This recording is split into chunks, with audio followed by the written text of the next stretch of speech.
Welcome. Thank you for joining me, Doug. I'm Doug Kessler, co-founder of Velocity and creative director. Thank you for coming on Social Media Genius Week. Glad to be here. Thanks for having me. But I'm not a genius. I got to manage expectations right up front. It's false advertising. Like you, we've noticed it's really, really, really noisy on social media since the pandemic. Have you not? I mean, the volume is huge. Yeah, no, it is. Everybody feels like they need to say something, and it's almost that impulse is what's behind it as opposed to the thing they need to say. It's like, you know. Yeah. It is, isn't it? You don't have to talk to everybody, is it? It's just like you need to find the people you need to talk to. Yeah, and sometimes silence is not a bad option, you know. I think brands trying to insert themselves as an important part of what's going on that aren't, and should just be okay with that, you know. You know. Yeah, just be content to do your own thing in your own little area and don't feel you have to make a big statement. Yeah. Although it's been quite interesting. I mean, I expect you've been following the Facebook boycott as well, which has been quite interesting, hasn't it? I've been watching it unfold. Ben and Jerry's statement yesterday got an awful lot of love on Twitter, I noticed.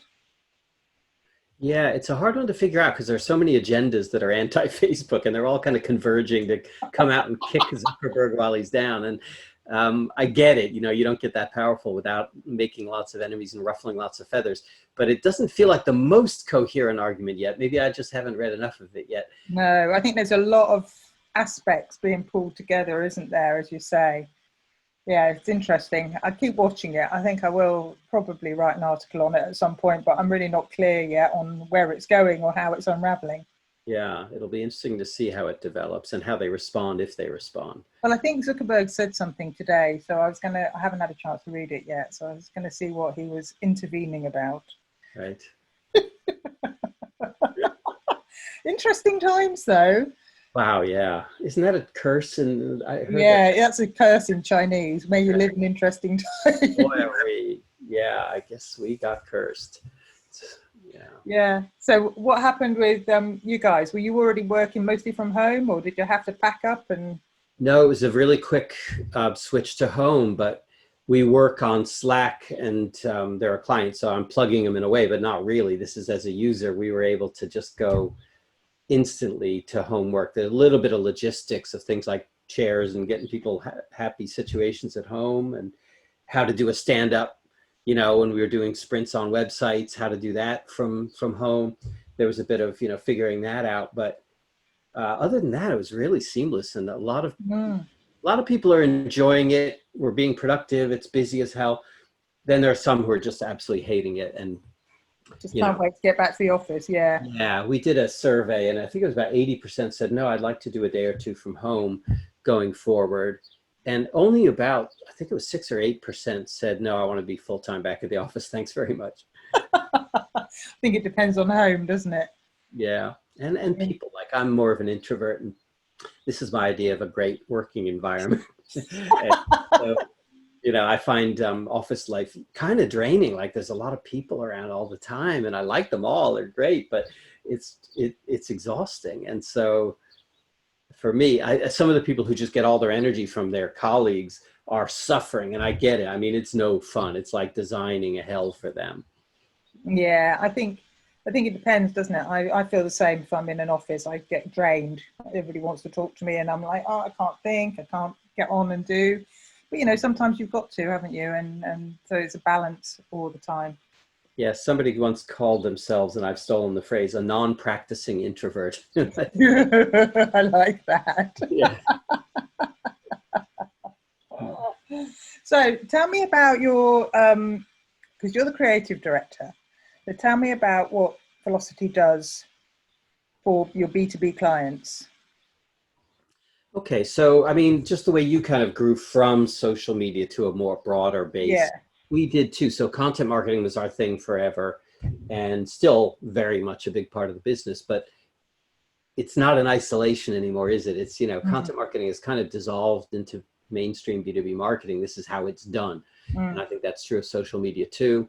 And so they're all part of one practice. And So for us, performance marketing, you know, the analytics and numbers side of it and automation and ABM is really one of the fastest growing bits. But then so is the brand side. Like people still want to tell big, great stories. Mm. So it feels like a kind of unification going on right now out in the world of, you know, B2B marketing, but also in our agency, that more and more the connective tissue between the different disciplines is strengthening, and you're seeing that it is more than the sum of the parts. It's actually quite exciting when it all comes together. You know, a web build that was designed to be a demand gen engine with the demand gen people, with the creatives and content people, and it's working, you know. So that's been fun. A lot of times, you know, we'll maybe start with positioning and messaging and stuff like that, but content will be not far behind. And I think certainly for social media, it's what you bring to the table. You don't want to come to the party without the bottle of wine. No, I think that's the big thing that we notice with most of our clients is they don't get just how much content social media needs, takes, devours. Yeah. I mean, it munches through it. Yeah, I mean, the life of a piece now, it used to be, wow, we got a great, sexy, fun ebook out there, and it's like months of traction and engagement. Now it's like 18 seconds and it's forgotten. It's buried under other stuff. It's amazing how fast that drop off is. I know it's a real challenge for anybody who is trying to, and you know, and that's where most of our audience is. So we have to try and get under the right noses for brands and businesses to survive, because if people aren't finding them, they can't buy from them. So you've just got to keep on at it. And I think it's the biggest challenge, because I think that's where we're trying to look at with the genius thing is, how do those lovely big campaigns and all that richness that we see on social media, how does it get traction? How does it actually get into people's minds and hearts so that it then has legs and is memorable?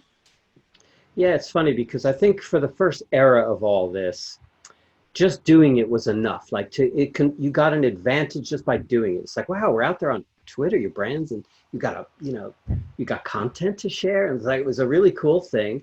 And and I think it almost trained people that that's good enough is good enough, that, you know, just getting some content out there and sharing it on social. And the world's changed a lot. And the noise is part of it. Part of it is that the social platforms have strangled off organic reach, right? You're not going to reach anybody yourself anymore without paying.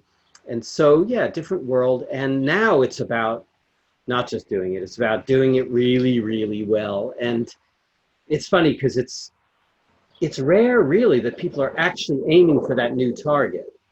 You know, they're still aiming for the old target of get an ebook out for this persona and that stage of the buying cycle, and we're done, you know, and now move on to another persona and another stage of the buying cycle. Well, the new target is actually way higher. How are you going to resonate with people? How are you going to move somebody? How are you going to interest them or surprise them, you know, delight them a little bit, help them in extra ways? And that higher bar, I don't think people have quite figured it out in B2B, that the bar is way higher, and that means you got to do different things. I think you're right. In fact, I don't think many businesses, B2C, especially charities, really haven't got it. It just seems to, we see it frequently, a bit of twittering or a few posts on LinkedIn, and they don't have no idea how absolutely strangled Facebook is. I mean, you know, if you get 1% reach organically, you're doing really well on Facebook. I mean, it is awful. And then there's the whole kind of, as you said, you know, the aligning it so that it works, so that you do feel like, yeah, you've done a really good job, and it's like waving a magic wand because it all works together to make it visible for clients. Mm-hmm. So the work, the incremental work that goes into that, because you're battling the algorithms, you're battling the noise, you're battling people being fed up with stuff being shoved at them. You need to be magnetic and step back and think, what can I bring to the party? Yeah, the bottle of wine. Yeah. And actually then go back from there. It's what am I trying to achieve? What is the end goal here? You know, who am I talking to, and what do they want to hear? And then think about how the bigger campaign works around it. And I think it's quite a mind shift. Yeah, and you're right. It's definitely hard work, but it's much more fun too, because the tick box approach of make an ebook for this guy and, you know, have 5 tips in it is no fun, really. I mean, it's rote. It's just turning on a machine. And so much of what's on social media and content marketing is that. And if you say, no, we're not going to do that. We're going to do something special. So we have to get super empathetic about who we're talking to. What do they actually care about? What's a fresh perspective on something? How to make people think, I think, is that should be more a target than it is. Like, not just tell them what they know, tell them something that makes them say, wait a sec, a vendor is saying that? I mean, that's an unusual, counterintuitive thing to say. So it's kind of fresh perspective. I feel like that's not done enough. Yeah, I agree with you. And I think as well, showing, we've talked to a lot of people this week, and a load of people are saying, you know, your brand, your business needs, the more human it can be. That was what Douglas was talking about. The more human it can be, as you say, a twist on something, being surprising, caring, really empathic.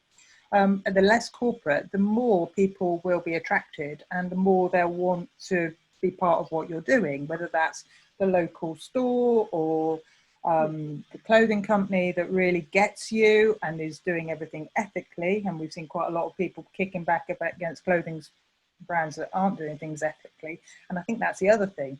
It doesn't seem to be that you can just get away with, you know, spinning your wheels. You've actually got to say, right, well, you know, we're walking the walk. We stand for something. This is what's important to us because we know it's important to you. Yeah, and you know, it's funny because what social media is absolutely great at is finding like-minded people. So like, I play the banjo. If I want to find other banjo players, like in the old days before that, it's like, well, where am I going to find another banjo player? I might find one. Now, boom, in 20 minutes, I can find communities packed with banjo players. It's just great for that. Like, and so if it's all about finding like-minded people, you should be sending like-minded people into those communities. Like, if it's a Python developers you want to talk to, send a Python developer to get in there and engage like a human being, you know. And it doesn't have to be authentic in quotes, like a style. It's actually authentic because it is a Python developer who is interested in Python and all the things you have to do to develop it. So often I look at a lot of brand social media activity, and it's like, I can see your playbook is showing, like, it's just your strategy is showing. And I feel like that a target audience or a prospector, not a like-minded person. And the whole point is resonate with like-minded people who care about the things you care about.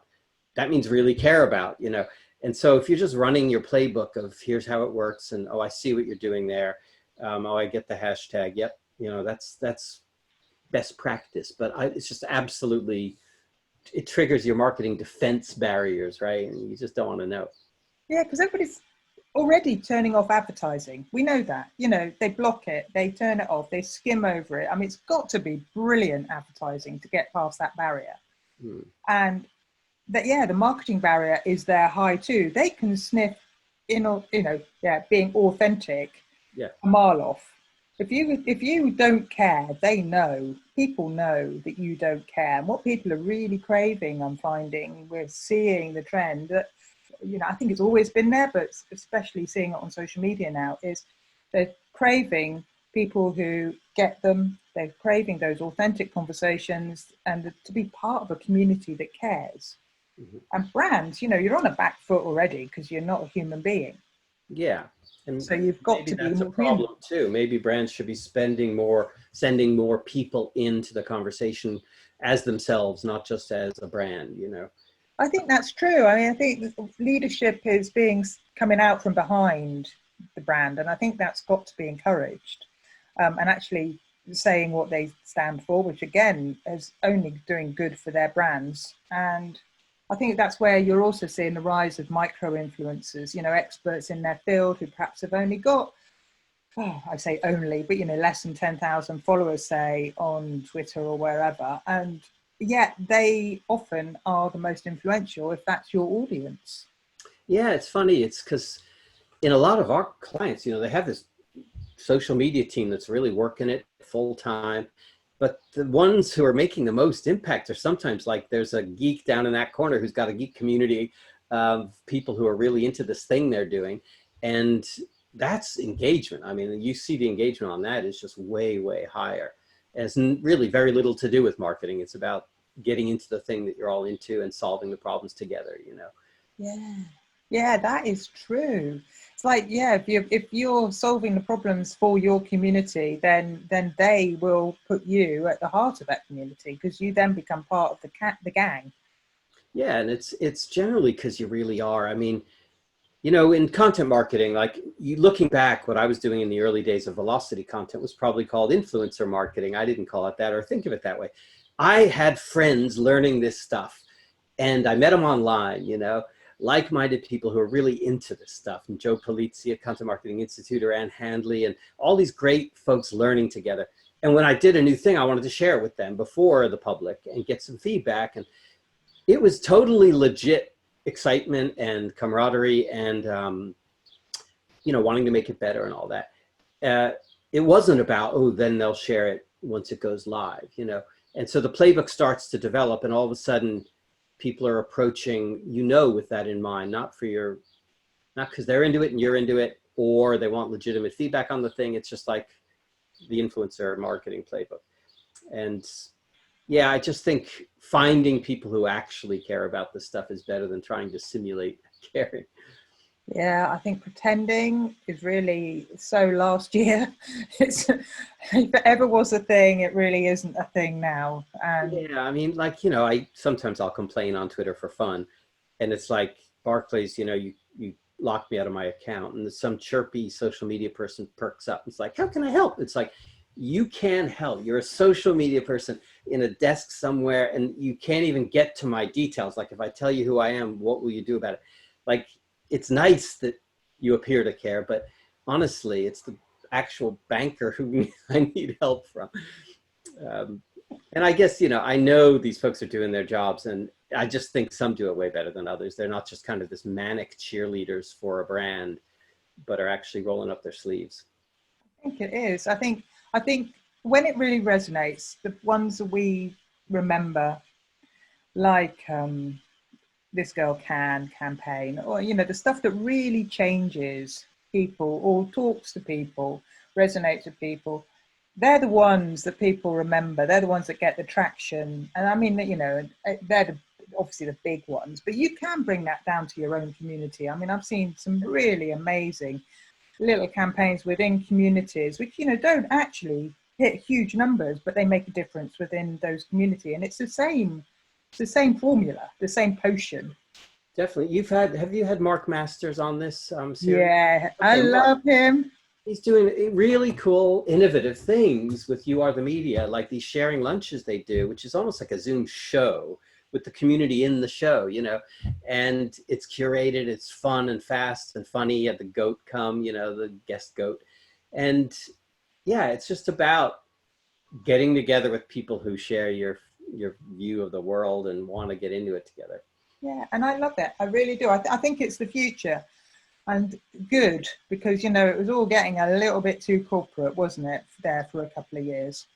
Yeah, it's funny. I guess this is how it works. I suppose you could say marketers ruin everything. Something cool comes along, marketers jump on it, figure out how to make it the maximum vector for their marketing, and soon it isn't that thing anymore, and people move on to the next place where they can be real together.